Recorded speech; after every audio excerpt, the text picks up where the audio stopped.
Then Vereen hit by a truck, condition critical. The story at 11. A disturbing report about women and their diets. Channel 10 News at 11 tonight. Here we are again, Mr. and Mrs. Habit. Every day he comes home at 6 minutes till noon. I serve him alphanumeric soup featuring sixes, and he reaches for the remote control to push number 6. But not today. Look what happens when I turn on Channel 10. Up-to-the-minute news, consumer reports, health reports, and the weather reports with John Bolaris. And then there's you, Arthur. You know something? I've hated this soup for 25 years. A South Philly swarm sets the neighborhood abuzz. The Channel 10 News at 11. Tonight on Channel 10 News. America's most popular entertainer fights for his life tonight after a horrible accident. Dieting may not be all it's cracked up to be for some women. We'll tell you why. Look at this. A swarm of bees buzzes the neighborhood. We'll show you how they were finally moved out. And the weird story of the pregnant man takes a new twist tonight at 11. Next, from Channel 10 News. One of the world's favorite performers clings to life tonight after being run down on the highway. Florida police say they've caught the man who slaughtered college students and terrorized the nation. Women who diet may be asking for trouble. A massive swarm of bees shuts down an area of street. And this plan keeps mosquitoes away from your home. We'll show you how. Next on the Channel 10 News.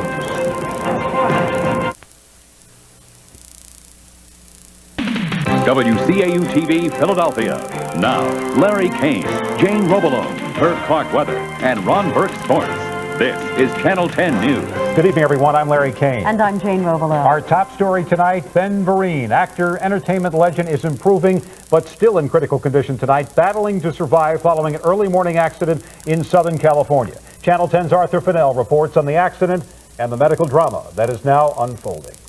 The feeling of wanting to be accepted. Vereen, seen here speaking at a Philadelphia school, is said to be conscious and communicative tonight at UCLA's medical center. He's resting in intensive care. Authorities say the 45-year-old actor was hit here as he walked across the Pacific Coast Highway near his Malibu Beach home early this morning. He has major internal injuries, major head injuries, and a fracture to the left leg. At this moment, he's undergoing additional tests to provide more information about the extent of his injuries. Vereen, star of a number of films and plays, is perhaps best known as the lively Chicken George in the popular TV miniseries Roots, and he is well respected among his peers. Tonight, Channel 10 News talked to some of the cast members of Phantom of the Opera, playing at the Forest Theater. He's a great guy. You know, all you could say is it's a tragedy, and our hearts go out to him and his family, and he's in our prayers. He's a terrific, multi-talented person. I've had my dancing days, and so I admire him for his dancing and for his just all-around gifts as a performer. I've always admired his energy and his charisma. Doctors say Vereen is stable tonight and is expected to survive his injuries. Arthur Fennell, Channel 10 News.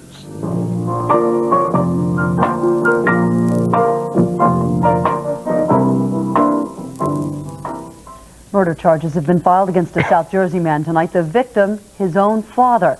It's the same man police say also beat his mother to death. 25-year-old James Lopez of Mount Holly is held on $200,000 bail tonight. His 71-year-old father, Horatio, died last weekend after police say that he and his wife Eileen were beaten with a walking cane, then a hammer. Lopez's mother was found dead 2 weeks ago. And $3 million is the bail for the Philadelphia man police say took hostages in California on Friday. That incident happened near San Diego. 32-year-old Ernest Woods is also wanted here. Philadelphia police say he'll be extradited to face charges that he murdered his own mother last week. Charges have been dropped tonight against a Delaware County doctor arrested and jailed on rape and child abuse charges. Podiatrist Stephen Monaco works out of this family practice in Westchester Pike in Havertown. Authorities say there is no evidence to back up original charges. He sexually abused a 3-year-old girl and a 6-year-old boy. Monaco's father confirms the charges are the result of a bitter divorce proceeding. And it is a disturbing report tonight on teenagers and guns.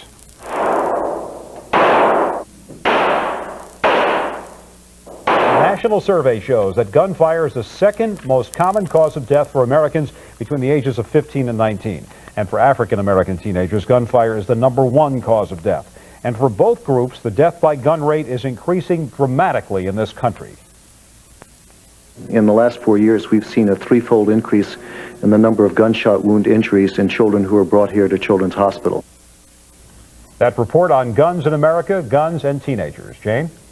Well, it took nearly 2 years, but a suspect is finally charged with the grisly murders of 5 college students in Gainesville, Florida.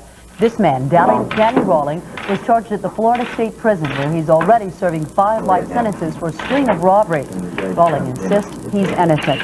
And in Hillsborough, Oregon, this woman, 40-year-old Sue Gifford, was arraigned on kidnapping and perjury charges. She's accused of kidnapping and then abandoning her father, 82-year-old John Kingery, an Alzheimer's victim. In March, Kingery was found alone in his wheelchair at a dog racing track. Police say that Gifford cashed her father's pension checks and kept the money instead of paying his nursing home bills. Pretty big story from Washington tonight. The House in Washington late tonight gave the final congressional okay to keep unemployment benefits alive. Now, this bill will extend benefits another 20 to 26 weeks for the long-term unemployed in our country. The campaign trail leads for Pennsylvania tonight. President Bush in Harrisburg helping Senator Arlen Specter fill up his re-election war chest. And it was a feisty President Bush that Republican supporters saw at this fundraising dinner. He had this to say about the lack of TV coverage for his primetime news conference last week. Press conference I gave at the White House that the networks didn't see fit to cover, incidentally. And I'm not too happy about that, but they can make their choices any way they want, but I'm going to take this message to the American people. The president also renewed his demands for free trade, government reform, and a balanced budget. And the Vice President, Dan Quayle, also has a zinger for the media tonight, appearing before Southern Baptist Convention in Indiana. Quayle spoke again about family values. He says he ignores the media reaction to his campaign for morality in America. That's why I say this about the scorn of the media elite. I wear their scorn as a badge of honor. The Vice President says moral values are what Americans care about the most. And tonight, Bill Clinton is proposing that he, President Bush, and Ross Perot hold one debate a week from now until Election Day. That's 21 debates Clinton is proposing. No reaction tonight from the Bush or the Perot campaign organizations. Tragedy on a California highway involving a school bus. A luxury car crashed head-on into the bus and east of Sacramento. You can see the bus flipped down an embankment. Only 1 of 10 children on board was hurt, but the woman and 2 children in the car were killed. And further north, fire continues to spread through tender, dry forest in Oregon and in Washington state. Fast-moving fire in central Oregon forced 600 people out of their homes and destroyed 5 homes.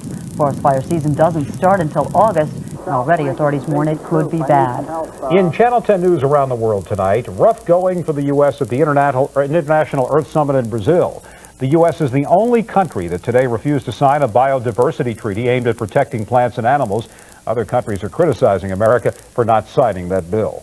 What used to be the jewel of the Adriatic, Dubrovnik, Yugoslavia, was pounded for hours by shelling today. The medieval town was bombarded by Serbian forces backed by the Yugoslav government. So far, 10,000 people have died in the year-long civil war. Former Soviet President Gorbachev may have to give up a big retirement perk, his limo. The reason, a new rift between he and Russian President Boris Yeltsin.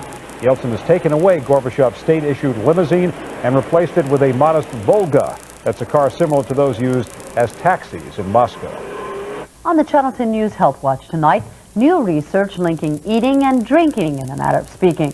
The study says that college-age women who diet drink more alcohol than non-dieters. College students say yes, that sounds like typical co-ed behavior. They see the young women hold off on real meals during the week so they can drink at the weekend parties. They're trying to get into their groups, and they have to do 2 things in order to be acceptable. They have to remain attractive and also, on quite a few occasions, drink quite a bit. Yeah. So there's a conflict of interest there. And even when you find a college co-ed who's obviously not real concerned about counting every calorie, do you drink? No, not really. The theory still holds true. The Michigan research shows that young women who aren't concerned with dieting generally aren't drinkers. Not a heavy diet, but I'm really concerned with what I eat. Yeah. Are you a drinker? No.